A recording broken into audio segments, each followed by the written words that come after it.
Randy and Lisa, your Chief Memory Architects from To Getaway Travel. We're right here in the To Getaway Travel Cantina. Yes, and we have just returned from one of the best getaways we've done in a long time. It was Randy's 60th birthday celebration. Woohoo! With a group of friends, 17 of us to be exact. We went to the Valley de Guadalupe, Mexico. And I don't know if you've heard about the Valley de Guadalupe, but it's the best kept secret among vineyards. If you are a wine enthusiast or a foodie, you're gonna love this place, and you're gonna love this episode. And you're gonna love the culture. And we want to make sure that you stay tuned till the end, because we've got a big surprise for you coming up.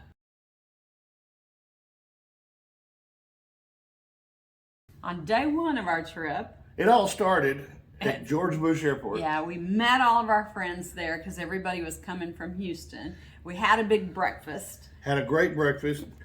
Got on United Airlines, great flight, nonstop. Yeah, flew into San Diego. You know, you got to make sure that you listen to that. You're not flying into Mexico. You're flying into San Diego, and we're going to tell you why. And guess what? Because you fly into San Diego and you drive across the border, you don't have to have a vaccine or a jab, and you don't have to have a test to come back. Yeah, but it's only because COVID only travels in airplanes and cruise ships. So here we are, day one. We've landed in San Diego. We're greeted by our good friends, Lomas Travel. Oh yeah, they are so trustworthy, and we love them, and we wouldn't trust anybody else to take us across the Tijuana border. That's right. In Mexico and to the Valley de Guadalupe. And we got to see the famous border wall. Oh yeah, it's pretty cool. It goes on and on and on, and you can actually see through it. And the drive is just gorgeous to Valley de Guadalupe. You drive through Tijuana. You go all the way down. Well, not quite all the way down, because we made a little stop along the way. Yes. We went to a little place called Puerto Nuevo. Puerto Nuevo. And you definitely want to make this stop. And it's a lunch stop, especially because coming from Texas, we landed in San Diego at about 11 o'clock in the morning. Mm-hmm. So time you get your luggage, everything loaded in the vans, and you start heading across the border, you get across the border, you end up at Puerto Nueva at about 12:30, 1 o'clock-ish. It was really, the border was a breeze to cross. You just drive on through. I mean, if there's a traffic or lines, it might take you a few minutes. It took us about 15 or 20 minutes. Yeah, it wasn't bad. And then in Puerto Nuevo, we ate at a restaurant called Villa Ortegas, which was on the water. The waterfront. Yeah, it was gorgeous. And, that little town, Puerto Nueva, is known for lobster. And let me tell you, they got lobster. And they do. It's reasonably priced. It's not, not like here in Houston where if you want lobster, you go pay $100. Yeah. So anyway, we stopped and we had a great lobster lunch and a great view, and it was just a perfect kickoff to our vacation. And then we drove on down the road with Lomas at the wheel. We had like 5 vans where they picked up us all up. We didn't all ride in the same vehicle there. And right before you get to Ensenada is where you turn off to go up into the mountains to go to Valley de Guadalupe. Yes. And the drive, first off, the drive all the way down to Ensenada is absolutely gorgeous because it's all oceanfront. Yeah. And then whenever you cut off to go up into the mountains, you start gaining some altitude there, and you start going up, and it kind of reminded me of going up into Telluride during the summer months. Seeing because you're going up. Granted, we're not going up Colorado altitude, but for Mexico, you're going up in some pretty decent altitude there. And the roads are very nice all the way. The highways are nice. It's not scary at all. And then when you turn off, like Randy said, it's like a little Texas highway here. Yep. And then when you get into Valley de Guadalupe, you come in and then you get off the beaten path. Oh my gosh. And that's when you get on some unpaved roads. Yeah. And we went to an amazing resort. Yeah, we stayed at El Cielo. El Cielo, for those of you that don't speak Spanish, means the heavens. Yes, and it is like the heavens. And it is like being in heaven. Yeah. It is gorgeous. It's a gorgeous resort, and we have a video that we've done on that. So click below if you want to check that out. Absolutely. And the thing about El Cielo is it's not only a resort, but it's also a very, very first-class winery. Yes, it is. So, but we're going to not start there. We checked in, and then that night, of course, we had lobster for lunch, so we weren't really hungry. We had planned ahead. That we had an itinerary put together for this trip, so we knew exactly what we were going to do when, and it really turned out well. We sat out by the fire pit, had some hors d'oeuvres, and some bottles of wine brought in. So there were heavy hors d'oeuvres, great food, really awesome food. We stayed in an downstairs villa. We stayed in a master suite. Master suite. All of the villas there are either 2 or 3 bedroom, and the one we stayed in was a master suite with a bedroom downstairs, and then of course there's 2 junior suites upstairs. Mm-hmm. But that night, I'm telling you, around the fire pit, mm-hmm. they blew it out with some caviar, some salmon, some beef tartare. I mean, the food was amazing. It was great. A little wine. Then we all kind of went to bed early and started out the next day. I think our schedule was like... And so that kind of ended up day 1.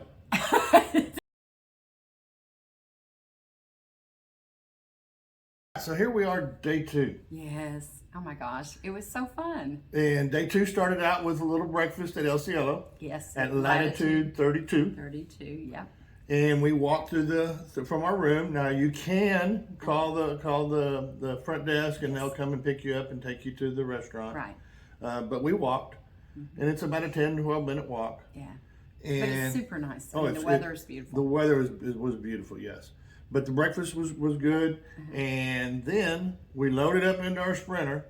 Yes. And we made our trip to Viña de Garza.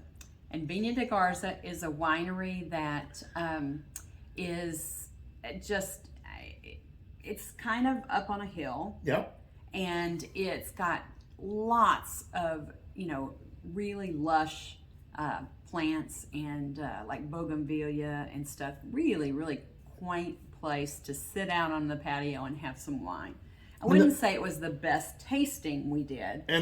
Well, from an atmosphere standpoint, I really enjoyed it because you're sitting out on this big, huge patio or deck villa, uh-huh. overlooking the vineyards and fruit trees and olive trees, and to me, it was a nice, cool day. Yeah.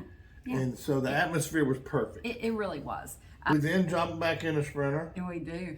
And we headed to a second winery. Yes, and oh my gosh, it was among the top 2. And it was?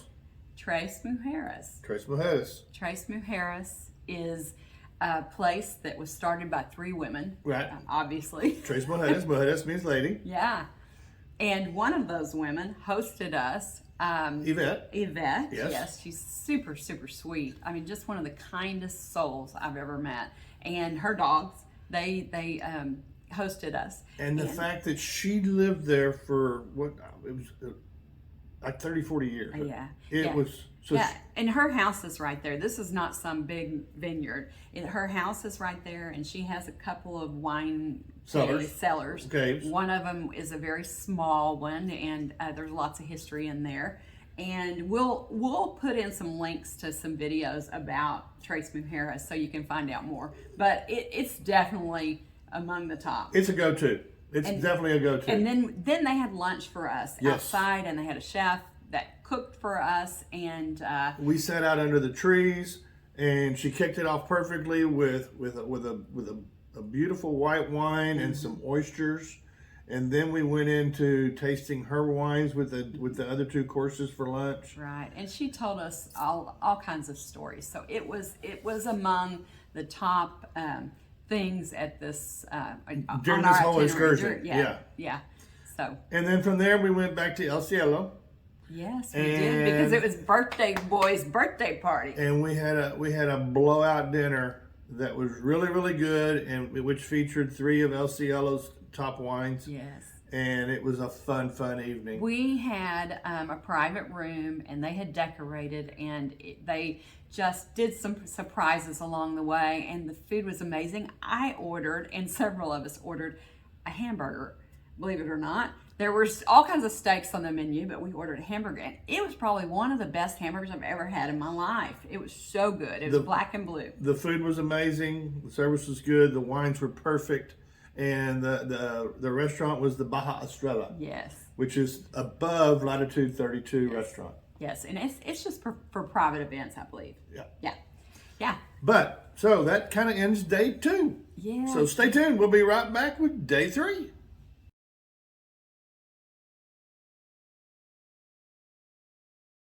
Okay. Day 3, we started out with breakfast at a place called Puerzo. Which in English means quartz. Yes.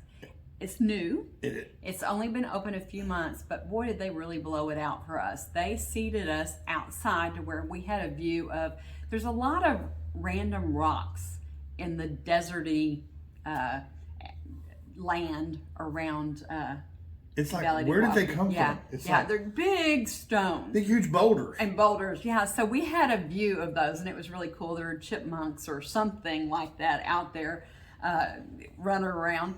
And it was a really brisk, pretty morning, and we just loved that breakfast. It was great food.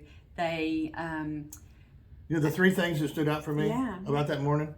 Number 1, the personality of the waiters that were yes. waiting on us Yes. was they were, you could tell they were happy to be there. They were happy that we were there too. Yes. Yeah. Number 2, the food Yeah. was so good, and they brought out, they called it Mexican sweetbread, but let me tell you what, that wasn't. I've had Mexican sweetbread before, and this was like Mexican sweetbread on steroids. It was everybody's favorite. They were like, oh my gosh, we didn't even have to order breakfast. But anyway, that was kind of on the house. And then the third thing that I really liked, Mm-hmm. it was the fact that we were outside in the atmosphere.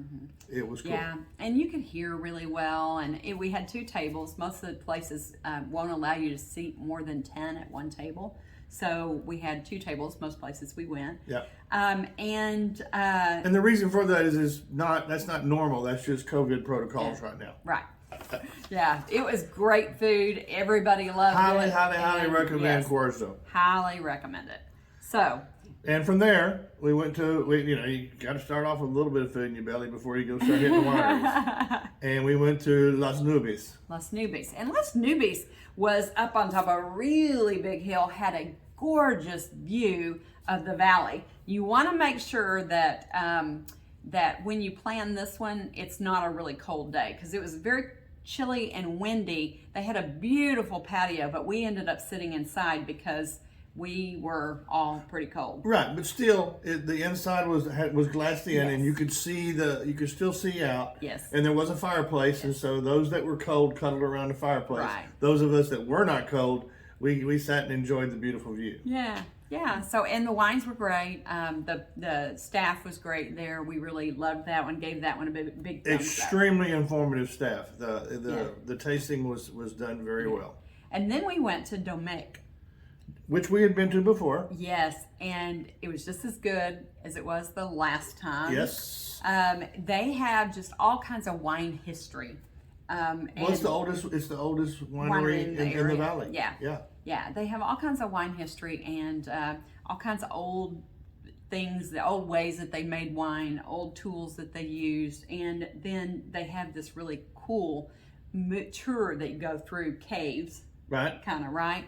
And they have old bottles of different years that they produced wine that you can purchase. Right. That's correct. And yeah, it's just really cool. It's definitely on the go-to list as well. And then we did tasting there, Yep. and it was really good as well. That got a big thumbs up from our guests as well.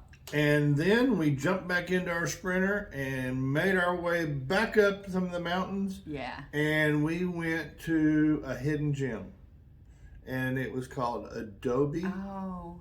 Food Truck. Yeah, and I'll tell you about this. I put together this itinerary, and I was really concerned when the guy that I was working with, Diego, said, I've got the best food truck in the valley. I'm like, they're not going to want to go to a food truck, I don't think. Well, I'm glad I let him go with this, because this ended up being just a great place. Food, atmosphere, Well, people, service, it was all great. The Adobe food truck was parked at a winery. Yeah. And it sat out in front of the winery, and there was a garden area out front with tables, picnic tables. Mm-hmm. And this winery, I mean, the wines were good, but what else was cool about it was the gardens. Yeah, and the stables. And the stables. They had horse stables. They had fruit trees everywhere. They had the gardens were absolutely beautiful. The service from the Adobe food truck was top notch, and come to find out, we actually had a common friend back in Cancun. With the owner of the owner of the food truck and a friend of ours in Cancun. Yeah. So it was kind of neat. But yes, Adobe food truck, it needs to be on an itinerary. That's for sure. Yes. And then we start back to El Cielo. And one thing I want to say that we haven't really mentioned yet is you're not going to go to this area and drive around and just stop at wineries. That's not the way it works. You're not going to find them. You're not going to find them. You would look at the first place you go and think, oh, wow, this is cool. But you wouldn't believe there's over 100 wineries in this area, and you don't see them. They're down little dirt, bumpy roads that is really interesting in a Sprinter with 17 people getting down. They'd go 2 miles an hour down the roads. Even the restaurants were this way. And you get to the dead end, and there's this amazing winery or amazing restaurant or something. You're just not going to drive by and see these. They're off the beaten path, all of it. So you need to have somebody help you plan this And trip. there's not any sign that says East Seasons Nebraska this way at all. And I doubt very seriously that GPS works there. No, I think it does, because I had Wi-Fi the entire time. You think it works out? I mean, Now do you whether think or the not maps? whether or not it mapped those little roads, that I don't know. Yeah, because I didn't see street signs. Yeah. Yeah. But after the Adobe food truck, we made our way back to El Cielo. Yes. And it was another fire pit night with some hors d'oeuvres and little bit of wine. A little bit of wine, talking. Little bit of whiskey. Girls sat inside, guys out by the fire because it was a little chilly that night, and we just had the best time. It was. It was a great day. So, stay tuned. We'll be back with day number 4.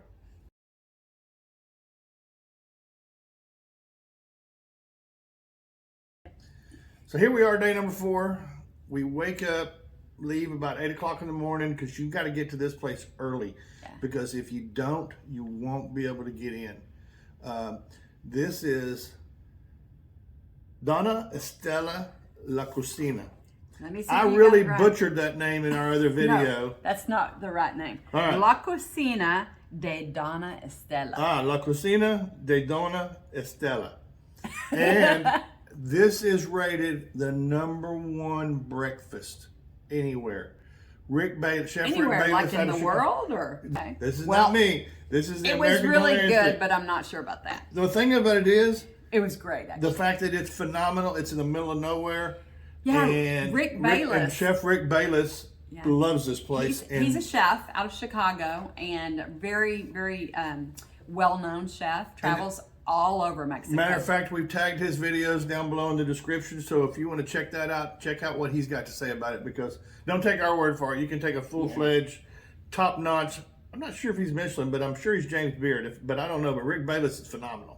Yeah, well, so anyway, we ordered a little bit of everything. And one thing you cannot miss here are the pancakes. They're corn pancakes, and they are so good. Never tasted corn pancakes before, but they're light, they're fluffy. There's 2 other things you can't miss either. What? And one of them is the chorizo gordita and the chicharrone gordita. Okay. They are unbelievably good. And there were lots of other great things, and everybody really loved this because this is the culture of that area at its finest. This is a restaurant to where all the locals come and eat, and it's not fancy. It's very clean. Mexican. It's very good. clean, and lots of times the owner, Donna Estela, will come out and greet you, and so it's just a very cool place. This was another big thumbs up. Absolutely. For our guest. And then from there, we went back to El Cielo because we haven't tasted. Well, we tasted the wines at El Cielo, but we hadn't done a formal wine tasting yet. And oh my gosh, this is the number one activity we had on the whole trip for everybody that responded to the survey. And what it was we got instructions from two of the wine experts there at El Cielo, winemakers there at El Cielo, on how to actually taste wine, how to smell wine, and be able to look at the different notes and characteristics. And this, I mean, you get lots of lessons in this. And then we got to make our own blend of wine. Yes. And that was at home run. Right. This is something that one of our friends has tasted wine all over the world and loves wine. And I would consider he and his wife wine connoisseurs. And they said that was the best wine event thing that they'd ever been activity they've ever been to from all over the world. So you definitely can't miss it. No, you definitely want to do this, and that is the winemaking at El Cielo, and that's in the Cava and just the tour of the El Cielo winery. Mm-hmm.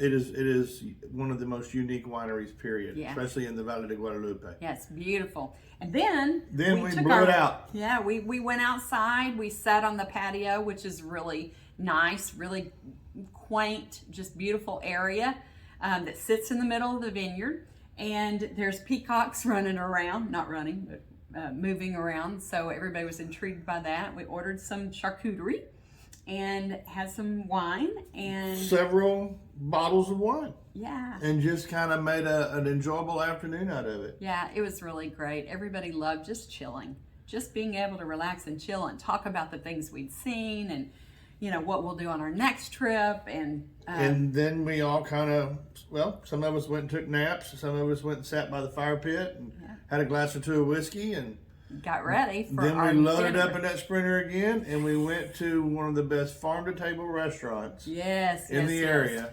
And it is called Finca Altozano. Hopefully I pronounced it right. Finca Altozano. And I want to tell you, we'd been there before. Yes.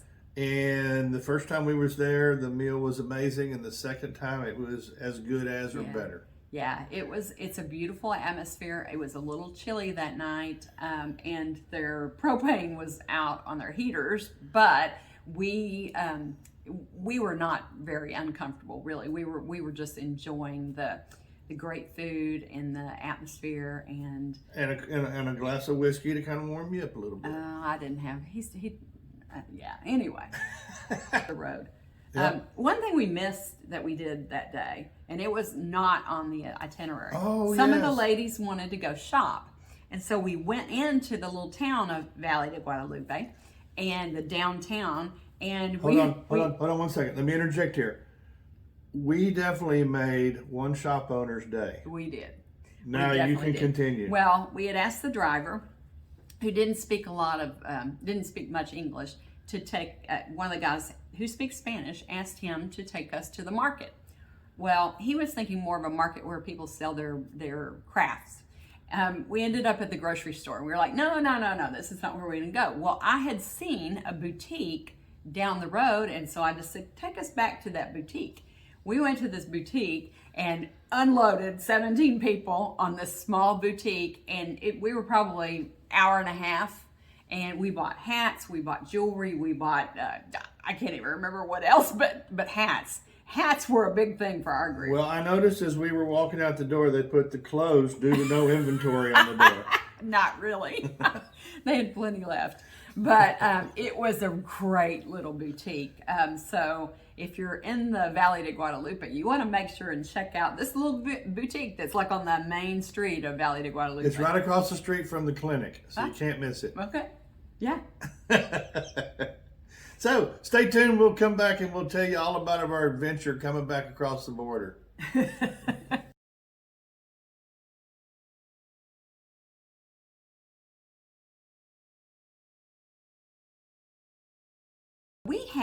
This is day 5, and it's it's a day to travel home, and that's it. We loaded up in our vans, the vans plural. We had 5 of them take us back to the airport. And that was probably at 6:30 a.m. We checked out.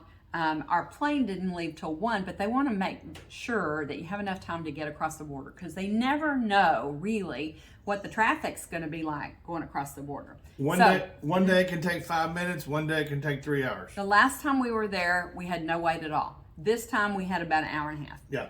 And so one of the things you want to make sure and do is empty your bladder before you get in that borderline. Because we had some people in our group who didn't have very large bladders and ended up getting out of the car, running across to the service road. This is in the line to go to and going to a gas station where it costs $1 per person to go to the restroom. So probably not. And then running down the street, hoping that the car hadn't gone too far that they can catch up to, so they can get back in the van. Yeah. So lesson learned: everybody stop and potty before you get to the border. Now, one of the most intriguing things though was once you get to the border, if you haven't got that last craving of good old home cooked Mexican food taken care of, I don't know if it's home. they had gordita, they had tacos, they had you name it. They were selling it by little carts. You're in the line all throughout as you're in the line going to the border. Between the lanes, there's all kinds of stuff that you can buy.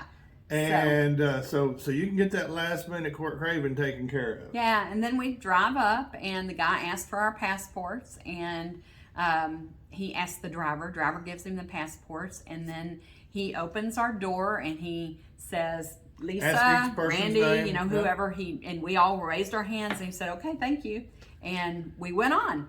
So just no COVID test. No COVID test to come back. Just vaccination. remember, COVID doesn't travel by car. Okay. No vaccination. I mean, we had nothing. We went across and had a vacation to Mexico and came back across and never had anything. I mean, COVID did not impact our trip at all, except we had to wear some masks in Valley de Guadalupe. In different places. Yeah, and they you make you couldn't wear sit masks. more than 10 people at a Yeah, table. right. That's the only impact that COVID has had on this trip whatsoever. Yes. So if you're one of those people who want to get away and forget about COVID, yeah, I'm going to tell you, this is a good great trip, not only for couples to just kind of go and reconnect, Uh-huh. but it's also a great trip for girlfriend getaways. Wow, it is. It would be a great trip for a bachelor party or a bachelorette party. Yeah. And just like what we did, it'd be a great trip for just a bunch of friends to go and party and hang out, regardless if it's a milestone celebration or not. Right. That was really fun because there were some people that we knew really well and some people that we didn't know really well, and we got to know everybody. It was different groups of people, but we couldn't have had a more cohesive, just fun group. It was a lot of fun. Yeah. So, tell you what we're going to do. Well, are we going to tell them what we were going to tell them? Go for it. Okay, we are putting together another trip back to the Valley de Guadalupe, and you can come with us. If you're interested in traveling with us in the next couple of months to Valley de Guadalupe and having a tour just like this, please subscribe to our channel and put a comment below, and we'll get right back with you, letting you know when it's going to be and what all we're going to do. And we'll probably visit even more wineries than we did this time.